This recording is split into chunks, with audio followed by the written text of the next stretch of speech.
Audio on demand from Vision Christian Media. Audio on demand from Vision Christian Media. Coming up today on The Story. I had a stroke and that really did change my life. Some of it was burnout. I was involved in the church. I loved the community, had 3 small children. We homeschooled. Bill was at Bible college. Life was good, but it was very busy and I didn't know when to say no. So I had a very, very dark time. The Story. G'day, I'm Jimmy Colfax. Welcome to The Story. Well, today we have part 2 of our conversation with Pauline Morrison, who at 19 years old went from New Zealand to London and unexpectedly became the nanny for the family of one of the most successful rock stars in the world, Roger Waters from Pink Floyd. Today, Pauline will share more of her life journey, including some of the profound challenges she's faced in life, as well as what led her and her husband, Bill, to do ministry work among Indigenous people in the Northern Territory. That's all coming up today. When we ended last time, Pauline and Bill had moved from London to Australia, where in 1986, Bill became a Christian and Pauline rededicated her life to the Lord. Now, here's more of Pauline sharing her story. Once again, she's having a chat with Eric Scatterbo in our Melbourne studios. Well, I think the next 12 years was character changing. I think people think you become a Christian and you become perfect. Well, that is not true because what actually happens, sometimes it gets harder. Yes, many trials in life. And the truth of the matter is they were probably the most difficult 12 years and the most, as I said, the best way to describe it is character building. God took we went through ups and downs of life. We had, in the end, we had 3 small children. My husband had a car accident. He was off work for 3 years with prolapsed discs. I had to go to work, which I never intended to. You had the nursing background. I had a nursing background, so that was that's actually what I did part-time. And we got involved in that local church and we stayed there for 16 years, and that's where we grew. We began to really want to learn more about God and about people and how we were to live our lives. We were great community people. We loved being and we were involved in the community that we lived in. And so it was a great time, a busy time, a time of learning about God, but learning about life. And how to do life with God. How to do life with God. Through the valleys, through the highs, and through the lows. So it was stretching, but it was right. And we just kept going. And what were some of the challenges you faced? Well, I think you mentioned some. Yeah, so Bill having the back issue was we learnt a great respect for each other at that time, and I think that time cemented our marriage very strongly because we built each other up, even though at times was really hard. We knew that we had to get through that time, so we did that. In the midst of all of that, Bill had the challenge of feeling God was saying to him to learn more. So he ended up going to Bible college. And in that time, we also became God was really stretching us on the issue of prayer. And we became very involved in prayer for the local area in Melbourne. But at the same time, for me, God was enlarging my heart for Australia. I was a Kiwi, remember, and often there's a bit of rivalry, isn't there, between the two. So he was really increasing my heart for Australia. I didn't know much about the history. So in 1995, I think it was, I was invited to go to Canberra to a praise corroboree, which was prayer and worship outside Parliament House for a week. And this really changed my life. I met my first Indigenous person and actually talked to an Indigenous person. And I didn't know at that time just how that was going to work out in the future. And at the same time... we're getting a little bit ahead of ourselves, but that will play a big part in your life in later years. Yeah. But let's go back a little bit. In the late 90s, you suffered a stroke? I had a stroke, and that really did change my life. Some of it was burnout. I loved everything I did. I'm a pretty glass half full person, and I was involved in the church. I loved the community, had 3 small children. We homeschooled. Bill was at Bible college. Life was good, but it was very busy, and I didn't know when to say no. And I think life... Unfortunately, a common problem for many people in ministry. Very How can you say no? It's the Lord's work. And I loved it. It's not like I was sitting at home going, I don't want to do this. It was like, yeah, I'll do it. Yeah. And, so I did. I had a stroke and my world fell apart. What I loved to do, I couldn't do. And the grief was real. The grief actually was that I had done what God had not asked me to do. So in all the things that I had done and loved, they were all good things. But the realisation that God hadn't actually said, yeah, you do that, Pauline. I had loved it, so I did it and just assumed that that's what God had wanted me to do. So I had a very, very dark time. It may be a bit hard to understand, but that was my grief. That was the real crux of my grief that I had to work through. That, well, how do I know what you want me to do? And I just felt so guilty because... You felt guilty? That I had done... Here I was, unwell. A young Christian?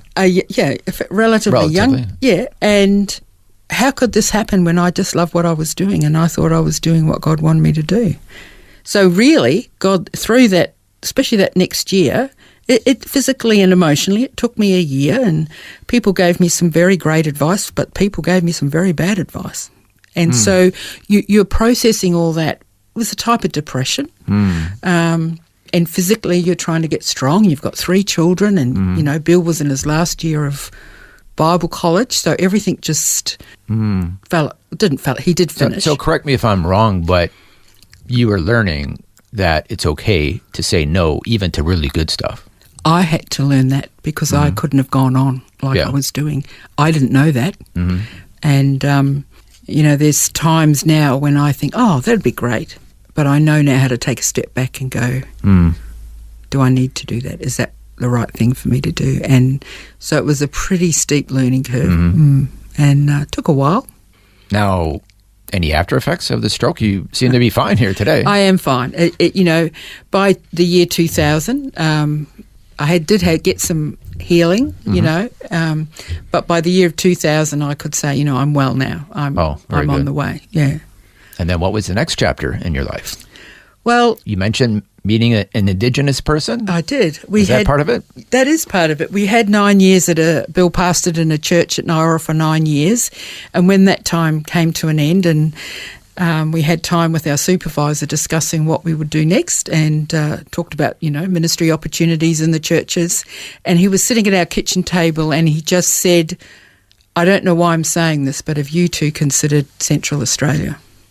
No, we hadn't. We didn't know anything about it. And so from there, we knew it was right. We had a prophecy when I was at that praise corroboree. A woman from our group had given me a prophecy that, one, I would be a pastor's wife making cucumber sandwiches. Well, that was a bit of a joke because if you knew me, that was not my cup of tea. Oh, no. I had no desire to be a pastor's wife and Bill had no desire really to be a pastor. And the next part of that prophecy was that down the track she really believed that we would be sitting in a field of gold or a field of yellow, and it would probably be in outback Australia. So we knew when that was given that we had to put it away, that vision, that prophecy away, because in our eyes there was no way that could happen. So when he said it, we knew it was right. We thought this is the yellow, this is the desert, and it's the outback. And so we went with GIA at the time, Global Interaction, which is now Australian Baptist Mission, and we worked in Indigenous communities. Our role was called support workers. So we were in those communities to empower and mentor and come alongside the church leaders and live in the communities and be with the people. So you were missionaries inside of Australia? Inside of Australia, how about that? And it was quite a thing for people to get their head around. But Because stereotypically, you think of a missionary overseas in grass huts and all that, but there are people who need the Lord to be reached in remote areas of Australia. That's right. And it is real. It is, we're all called to preach the gospel in love. And that is being a missionary where you're planted, and we're just planted in different places. And for 11 years, that was our plant. That's where we were. And we loved it. There were many challenges, of course, many great Tell us things. about those challenges.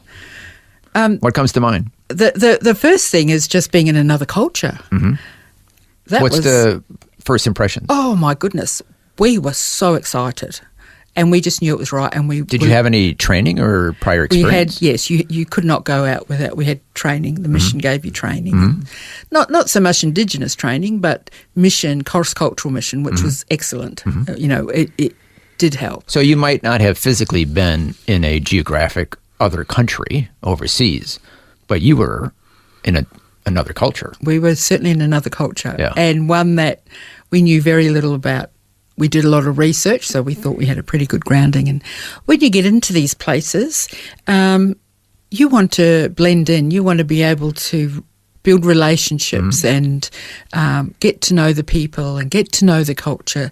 So the first 12 months is basically just sitting and listening and learning. And we made some big mistakes, but they would gently say, oh, no, don't do that, or no, you can't go there, or wait, we'll show you. It's like when they have their sorry times, when someone dies. And There are what times? when someone dies in an Indigenous community in Central Australia, you have what is called sorry time, which is where you go to a place and you grieve together. Usually it's out in the dirt, or it might be behind someone's home. And pastoral care to me was when someone dies, you go and visit, you take a casserole. As you do. As you do. So when the first person died in the church, I'm like, right, casserole. Wonder what kind of casserole I like. Got it all together in my head, and then I said to Bill, well, who gets the casserole? Who do you give the casserole to? Because there's probably 30 or 40 people sitting there, all family. As we know, it's a... Yeah. What do you do? Well, I didn't do anything. I didn't make the casserole. I just went. Bill and I just went, and they showed us how to do sorry.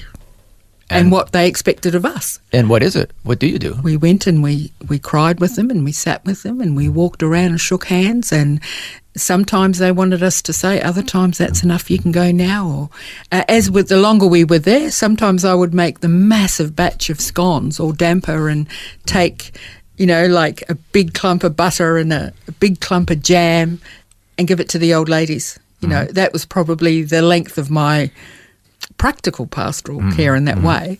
So learning how to do that, as a woman, how do we do pastoral care in Victoria was not how you do pastoral care in the outback in an Indigenous community. So that was very, very confronting.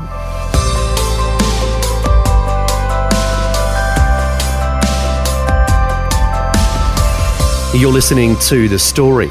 Our guest today is once again Pauline Morrison, who was born in New Zealand and at 19 years old went from New Zealand to London to become a nanny.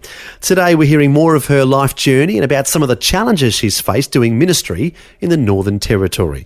We'll hear more of Pauline's story when we return. The Story. If this program has highlighted something you'd like prayer for, we'd love to pray for you. Call 1-800-PRAY-FOR-ME. That's 1-800-772-936. It's a free call. Or text 0401 132 888.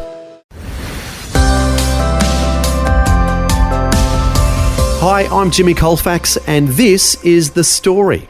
Our guest today is once again Pauline Morrison, who's sharing her life journey. Before the break, Pauline shared about some of the challenges she and her husband faced being missionaries in an Indigenous community. Next, she shares about some of the most fulfilling moments she's experienced. The most fulfilling time is when you sat with them in the dirt and you related with them. And you might look different, but you weren't different, because we went out regularly on church camps, and when you sat in the dirt with them and you talked with them about Jesus, we're all one, aren't we? And we're talking the same language, maybe in some different cultural implications, but definitely the same faith. And so that was a really great learning experience. And the other thing... And did people put their faith in the Lord? Oh, they did. We had, in Kalkaringi for a couple of years, there was a great move of God went through there, and we just saw people coming to the Lord and families coming to the Lord, and that lasted for about 12 months. And out of that came new church leaders, new vision, new desire to learn more about God, more desire to meet together, and nothing like having a sing-along till 1 or 2 o'clock in the morning, you know. Very different Those were the culturally. joys. And I think learning how to do life together on the community is what it was all about. So it doesn't matter if you're deep in the desert in northern Australia or a rock star in London. People need the Lord. You're all wired the same way. That's exactly right. And I think as I look back, and even in preparation for this, you begin to see that the experiences of life bring about who you are. And so I look back then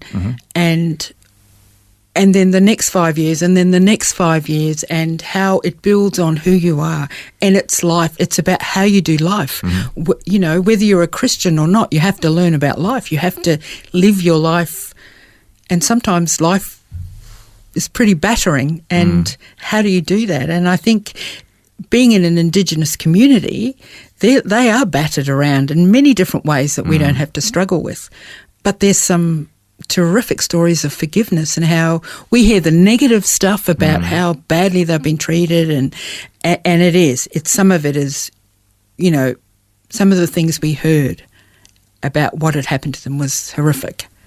But in the two communities we were in, Kalkaringi and Largemanu, we also heard about forgiveness and what forgiveness, how they had forgiven and how they moved on, you know, and that was pretty amazing. So you came there, you and your husband came there to minister, but it sounds like you were ministered to in a way as well. Oh, so deeply. They accept you for who you are. And if they feel you're right, they will help you. And their culture, we had some wonderful people around us, local people around us, and there were some really tough things that happened where we were involved, and stuff that wouldn't happen here. And we had to navigate that as a person, as a couple, as a Christian. And of course, you could imagine as a Christian, there were some things that blew our mind. We didn't understand. We had to learn about, why did you do that? Why is this happening? Why is this part of your culture? And as we began to ask questions and learn and listen, we began to really appreciate the culture and the people and the relationships. I think one of the, I'll just tell one story, was we finished there at the end of 2019. We left the communities in 2019, and every year the 4 communities, Wallara, Alikarung, Yindamu, Kalkaringi and Largemunu, get together for Easter. And it was, we didn't realise at the time that it would be our last Easter. It was at Wallara, which was 7 or 8 hours down the Stuart Highway and off on the dirt road. Bill got sick and he couldn't go. And I said, I can't go. I'm not going down there. I mean, I wasn't scared, but it was a long way to travel on your own. Yeah. And it became very clear that I was to drive down there. The young couple who were at Yindamu, working in Yindamu, doing a similar role, were going to meet us there. So Friday morning, Easter Friday morning, the church leaders would meet and discuss what was going to happen over the weekend and have a chat, you know, and how they were going to run it and stuff like that. They'd sit under a tree or wherever they were. Well, this particular Friday morning, the young couple weren't arriving till lunchtime, and they decided, and the community it's in, that church ran the weekend. Now, these are Indigenous people leading, right? So we get to this big tree, sitting in the dirt again. And Again in the dirt. The old ladies, the old grannies, the old Nubbanungas and that, they'd built a bough shelter and they were sitting under there. Built a what? A bough shelter, which is basically some sticks with a bit of, shelter. Shelter. there would probably be 80 or 90 people sitting around in the dirt. And the church leaders got up and started to lead, and, you know, they had a bit of singing and then they shared. And so there would probably be 80 or 90 people there sitting in the dirt. And I looked around and I thought, so I'm the only white one. And I had such a feeling of that was, I didn't know, we did not know at that time we were going to finish at the end of the year. But for me, that was like the pinnacle of our time up there. That was like... Because? I was just amongst them. I wasn't white. You felt accepted? I was, no one said, oh, you're all right, you come over. No, I just sat down and it might not sound much, but that is, you know, one white lady in amongst all these Indigenous people, and it was so warm and, well, it was hot, but it was a very accepting, warm experience, and one that they did that whole weekend themselves. You know, they, you know, we can't. So you felt it was right. It was right for me to be there, and it was right for me to see these guys just leading this weekend so beautifully, you know, and they were leaders, and they were leading. And did you help train them? Yes, on the northern communities, we did do a part of our time, we did do 5 communities for a few years. So, yes, we were a part of training them. And so there was that sense of, God, you've really... I never thought I would be doing this all those years ago, and here I am sitting in the middle of Australia, in the dirt. With a group of Indigenous people that I just love. And it was so... very special, actually. Did they ask you to dance? Not that day. Oh, some other day? Oh, yes, we had... Was it awkward? You'd like me to share the story? Well... There was an awkward dance thing. Please tell that story. I'm sure you've all seen photos of Indigenous ladies dancing, and in Lajamanu, the ladies were great relationship builders, and so one day they called into our house and said, we're going up to pray up the road, you want to come? So 6 ladies, off we go. We get out over the grid, no cars, you know, this is out in the whoop-whoops, and one of the ladies bent down and picked up some ochre, and she said, oh, come on, let's paint Nubbanunga up like a Walpri lady. So they're... Meaning you? Meaning me. Nubbanunga is my skin. Walpri is the tribe. So they're there and, you know, painting up my face. Come on, let's show you how to dance. Got any pictures of that? No. Oh, that'd be a picture, yeah. Sometimes it's better not to have pictures, it's just telling the story. So we were 5 or 6 ladies along this dirt road, stinking hot, and these ladies have got me dancing away up the road. No, not like that, not like that. And you had to do your little feet steps and everything. And we get to the top of the hill, and then right now we pray. So we spent 5 or 10 minutes, great prayers, you know, we're up there praying away, and we start coming down the hill and, come on now, we got to dance, you got to show us how to do it. And so I'm doing it, but they all get behind me and don't do it. And they'll watch, and I turn around and here are these ladies just in hysterics. As my husband drives up, it started to rain, so he's driving up to come pick us up. No, you go with him, Nubbanunga. And then they go, Jibbarula's his name, right? Jibbarula, she's got to give you a dance. She's got to show you how we taught her to dance when she gets home. And so the sense of humour was amazing, and we often...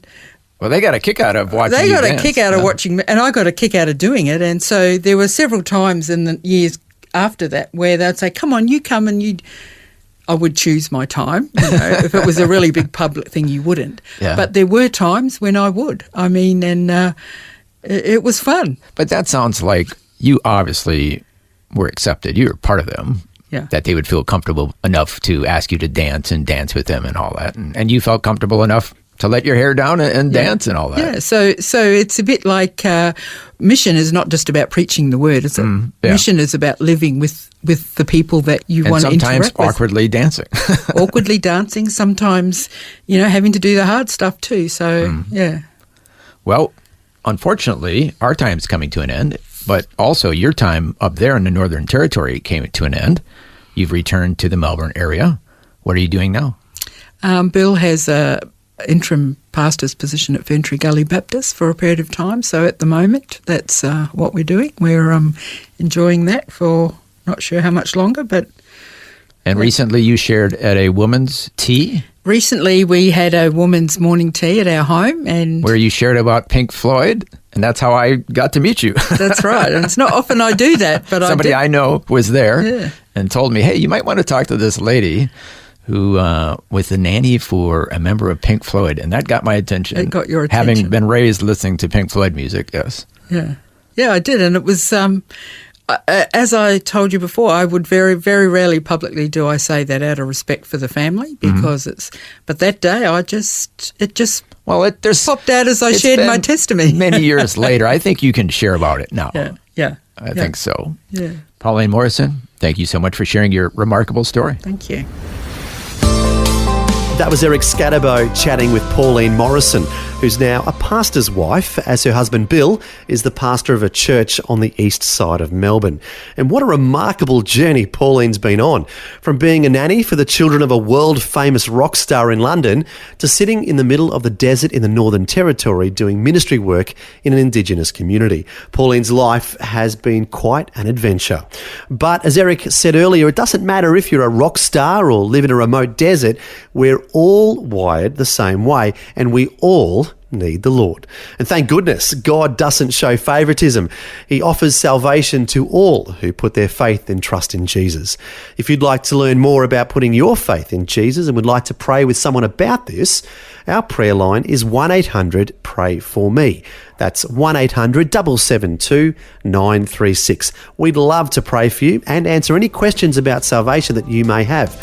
Once again, that number 1-800-772-936. Well, thanks for joining us for part 2 of Pauline Morrison's incredible story. I'm Jimmy Colfax, encouraging you to share your story with someone today. The Story. Just another way Vision is connecting faith to life. This program is a production of Vision Christian Media. To find out more about us, see vision.org.au. Thanks for taking time to listen to this audio on demand from Vision Christian Media. To find out more about us, go to vision.org.au.